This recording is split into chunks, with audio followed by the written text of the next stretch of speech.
Hi అండి, ఎలా ఉన్నారు? అందరూ బాగున్నారా?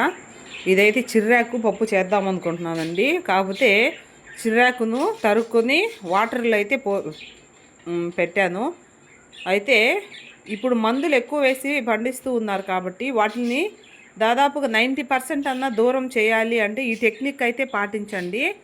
ఏం లేదండి, కొంచెం ఉప్పు, కొంచెం పసుపు వేసి అలాగే ఒక 5 మినిట్స్ మనము పక్కన పెట్టేసేయాలి. చూడండి, పసుపు వేస్తున్నాను.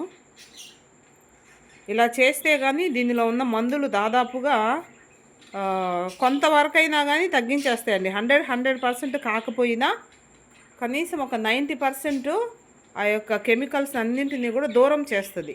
తర్వాత ఉప్పు, కళ్ళు ఉప్పు వేస్తున్నానండి.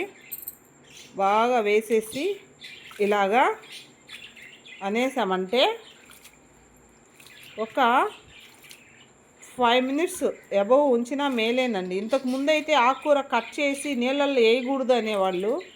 ఒకేసారి కడుక్కొని ఆకుకూరను కట్ చేయాలి అని చెప్పేవాళ్ళు. కానీ ఈ రోజుల్లో అలా కుదరదండి. ఎందుకంటే రసాయనాలతో ఎక్కువగా మనకు పండిస్తూ ఉన్నారు కాబట్టి కంపల్సరీ మనము దీనిని ఈ రసాయనాలను బయటకు నెట్టేయాలి అంటే ఈ టెక్నిక్ అయితే పాటించండి. తర్వాత ఒక 2-3 సార్లు వాష్ చేసుకుంటే సరిపోతుంది అన్నమాట. ఓకేనండి, ఈ టెక్నిక్ను అందరూ పాటించాలనే ఉద్దేశంతో నేనైతే ఈ షార్ట్ చేస్తున్నాను. అందరూ హెల్తీగా ఉండాలి, అందరము ఆనందంగా ఉండాలి. బాయ్ అండి.